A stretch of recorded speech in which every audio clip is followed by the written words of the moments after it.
जय श्री कृष्णा सा। आप सभी का मेरे चैनल पर स्वागत है। आइए सुनते हैं बुद्ध अष्टमी की कथा।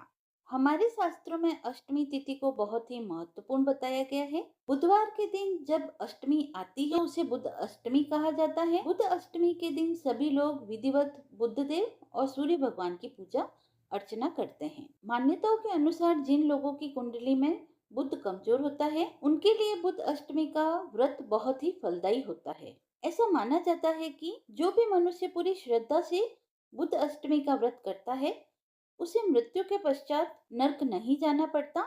और लोक कथाओं के अनुसार तो यह भी माना जाता है कि बुध अष्टमी का उपवास करने से मनुष्य के सभी पाप नष्ट हो जाते हैं। मिथिला नाम की एक नगरी में निमि नाम का एक राजा रहता था।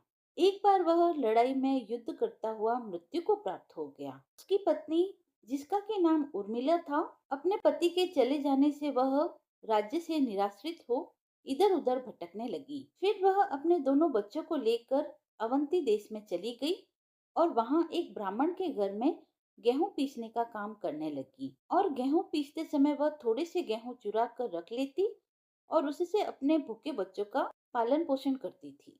कुछ समय बाद उर्मिला का निधन हो गया, पर उस समय तक उसके बच्चे बड़े हो चुके थे। उसका पुत्र बड़ा होकर मिथिला आया और पिता के राज्य को वापस प्राप्त कर उस पर शासन करने लगा। उसकी बहन श्यामला, जो कि विवाह के योग्य थी, वह अत्यंत ही रूपवान भी थी। उसका विवाह अवंती देश के राजा धर्मराज से हुआ। एक दिन धर्मराज ने अपनी पत्नी श्यामला से कहा, हे प्रिय, तुम सभी काम करना, परंतु ये 7 स्थान जिनमें ताले बंद हैं, इनमें तुम कभी मत जाना। श्यामला ने बहुत अच्छा कहकर पति की बात मान ली। पर एक दिन उसके मन में उत्सुकता हुई कि आखिर इन 7 तालों के पीछे क्या राज है। एक दिन जब धर्मराज अपने किसी कार्य में अत्यधिक व्यस्त थे, तब श्यामला ने एक मकान का ताला खोलकर वहां देखा कि उसकी माँ उर्मिला को अत्यंत भयंकर यमदूत बांधकर तप्त तेल में कहाड़ रहे हैं। लज्जित होकर श्यामला ने वह कमरा बंद कर दिया। फिर दूसरा कमरा खोला तो देखा कि वहां भी उसकी माँ को यमदूत शीला के ऊपर रखकर पीस रहे हैं और माता चिल्ला रही है। इसी प्रकार तीसरा कमरा खोला तो देखा कि यमदूत उसकी माता के मस्तक में कील ठोक रहे हैं। चौथे कमरे में अति भयंकर श्वान उसकी माता का भक्षण कर रहे थे।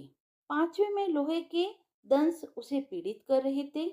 छठे कमरे में कोलों के बीच इक के समान उसकी माँ पैरी जा रही थी।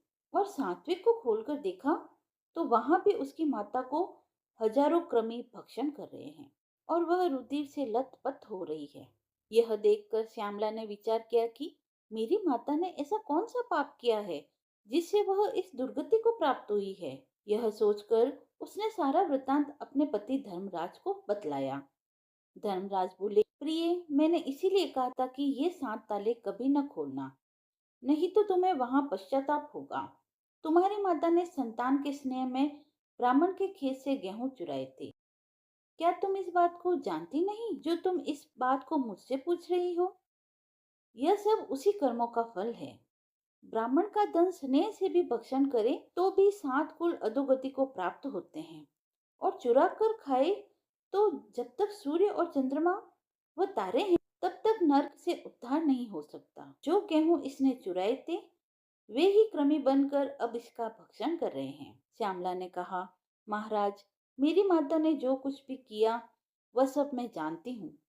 फिर भी अब आप कोई ऐसा उपाय बतलाइए जिससे मेरी माता का नरक से उद्धार हो जाए। इस पर धर्मराज ने कुछ समय विचार किया।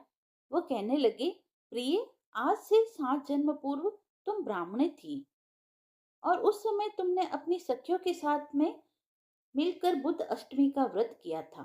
यदि तुम अपनी उस बुद्ध अष्टमी का फल अपनी माता को देने का संकल्प करती हो, संकल्प पूर्वक यह पुण्य अपनी माता को दे देती हो, तो इस कष्ट से उनको मुक्ति मिल जाएगी। यह सुनते ही श्यामला स्नान कर कर अपने व्रत का पुण्य फल संकल्प पूर्वक अपनी माता को प्रदान करती है। व्रत के फल के प्रभाव से उसकी माता भी उसी क्षण दिव्य देह धारण कर विमान में बैठकर अपने पति सहित स्वर्ग लोक को जाती है। यह व्रत अपनी संतान को अपनी माता के लिए रखना चाहिए। इस व्रत को रखने से धन, धान्य, पुत्र, पौत्र, दीर्घ आयु व ऐश्वर्य की प्राप्ति होती है। कथा समाप्त हुई।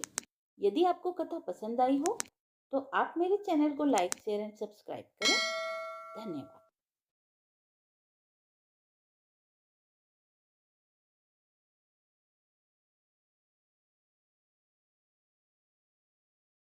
जे प्राप्त कर राज्य अधिकारी होंगे। कहते हैं कि इस व्रत के महात्म्य का वर्णन बड़े बड़े विद्वान भी नहीं कर सकते।